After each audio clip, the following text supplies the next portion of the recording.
Kawa play again. But anyway, so spawning in the top, slightly to the left, we have the green Protoss from VerD Firmware. And in the bottom, for PasT Gaming, as the dark gray Zerg, we have Relinquisher. So I have this map vetoed. This map used to be really abusive in that this was like a destructible rock that you could like break down and it would cover this ramp.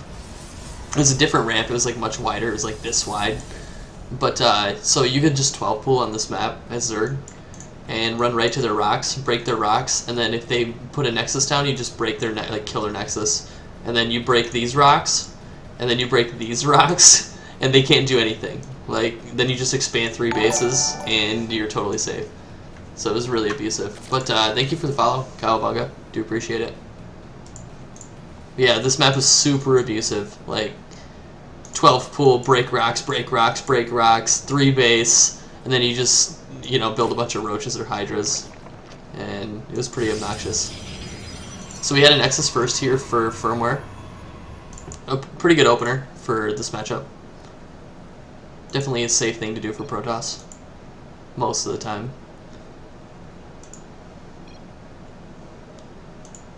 So yeah, these clan wars are meant for fun. You know, it's kind of the same mentality as with like tournaments.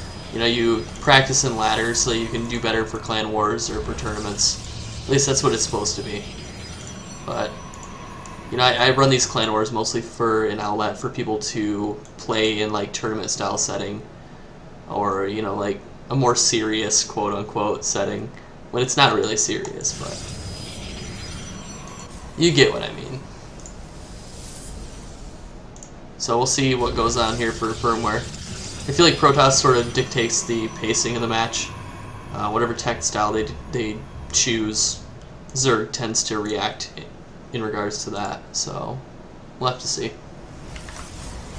Probably going to see some Adepts pop out here. One Zealot. A safe move. You never know if your Zerg opponent is going to go for a bunch of Lings, so. He does have a probe here. I'd actually like to see his vision. Oop, get another follow. Thank you for the follow. Hippopotamus. Thank you, thank you. So we got some Lings moving up here. Take care of the probe. Get his third base going. This isn't particularly the opener that I would like to do as Zerg in this matchup. I prefer to do like a hatch, pool opener, and then just drone all the way up to 22 supply, and make an overlord, and then make 3 queens all at the exact same time, like when the pool finishes. So hatch, pool, overlord, and then just 3 queens all at the same time. And then at 3 minutes, I put down double geyser. And this is an okay roach ward time. You can actually go 15 seconds later. I mean, you can even go 30 seconds later and put it down at 4 minutes, but yeah, this is fine. This is a really safe roach warren timing, but he needs to have a third base down. That's like the one big flaw that I would say for his play. Layer doesn't need to go down until 4 minutes. It's like the standard.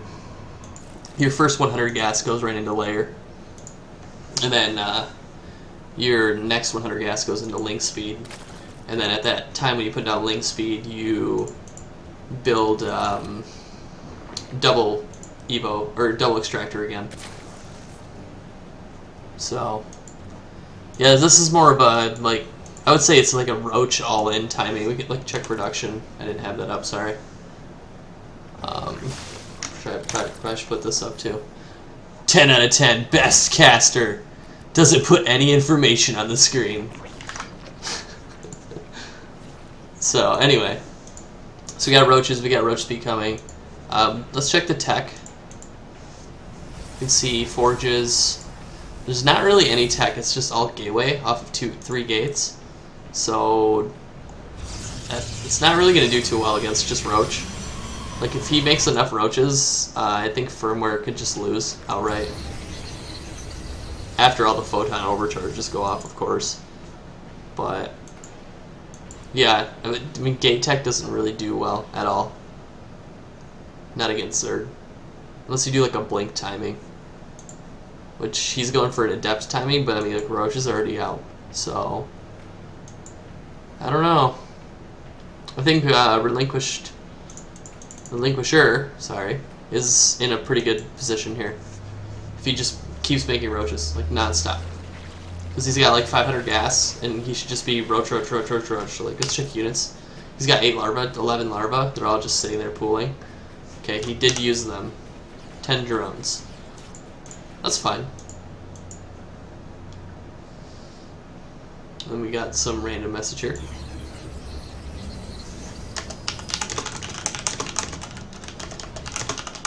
We just have him watching stream if he wants. I mean, that's fine. So we have a mass ping going on here. Oh, well then. Yep, that's quite the sexy Nexus positioning. I would have just canceled it, but yeah, I mean, I guess he could put, what, 20 workers on it and saturate it? No? But, check the tech. We do have a robotics facility out. No immortals yet. So that's a big deal. We need to see like a ton of roaches get produced though. You can see in the production tab quite a few. Once Hydras are out, I think he'll just be able to win the game. So breaking these rocks down. We got another drone coming over here to take a 4th base. Probably wanted to break these rocks in the meantime. But roaches spitting out their little green bile. And the force fields, they're going to be really good in this position. So I think you should just be patient and break these rocks and get enough units in Hydralisks and then push in. Otherwise he's just kind of risking the advantage that he has in his army composition. So we see 2 High Templar, which is a little concerning. Okay, I guess he's moving in here. He's trying to get right on top of it, but good force fields go down. And he's going to be able to cut off these units right here. The rest of them, yeah, like there's 4 or 5 roaches all clumped up in this little spot. And they're going in. He needs to target down the sentries. But that was a huge loss for Relinquisher. This is the power of the force field right there. Being showcased, definitely. That's why you really don't want to like engage a toss with force field until you have upgraded Hydralisk, which is finishing now. Because the Hydralisk is range 6, and that allows them to circumvent the force fields. Without it, roaches, they just kind of get stuck. And they can't really fight, which sucks. But Macro's starting to push ahead here for a Relinquisher. Does need to drone more. He is. He should already be 3 base saturated with 6 geysers, and we have a little engagement here going on. 2-2 is coming down, but no like melee units, so it's kind of weird that he's going for melee. What to make of this game? I think Relinquisher needs to stop engaging, personally. It's still really risky to engage. I mean, if he had force fielded, it would have been. But Photon Overcharge is going to go down, and these roaches are in trouble. Definitely needs Hydralisks. Yeah, okay, Hydras are here, but he needs to pull back and just resupply. So he's going for the engagement. He does have +1 melee or +1 missile. He's targeting down this Immortal. As soon as the Immortal goes down, I guess he's in a decent position, but his army's getting pretty soft, that's for sure. Got a flaccid army here. Needs to regroup everything. He's got 130 supply, so I mean, he's got like a clump of units here that are just chilling. If those were in that fight earlier, he would have just won the game. There we go, okay. So Roach Hydra absolutely eviscerated this army comp. You need splash damage against Roach Hydra as a Protoss player. So you need either Disruptors, Storm, Colossus, any of those 3 choices. Any of these, yeah, I'd say any of those 3 choices. Even Archons could do it. But this is probably going to be game over for Firmware. Roach Hydra is really good against this composition. +2 missile popping in right about now. And with +2 missile, the chances of him surviving are very low. Photon Overcharge does go down, but I don't see that saving him. considering we can check the army supply. It's a 2-to-1 ratio now in favor of Relinquisher. And I would say that this game probably resulted in this moment due to a lack of splash damage or like a large amount of immortals. But anyway, GG, well played by Relinquisher. And that is going to tie up the series, 1-1.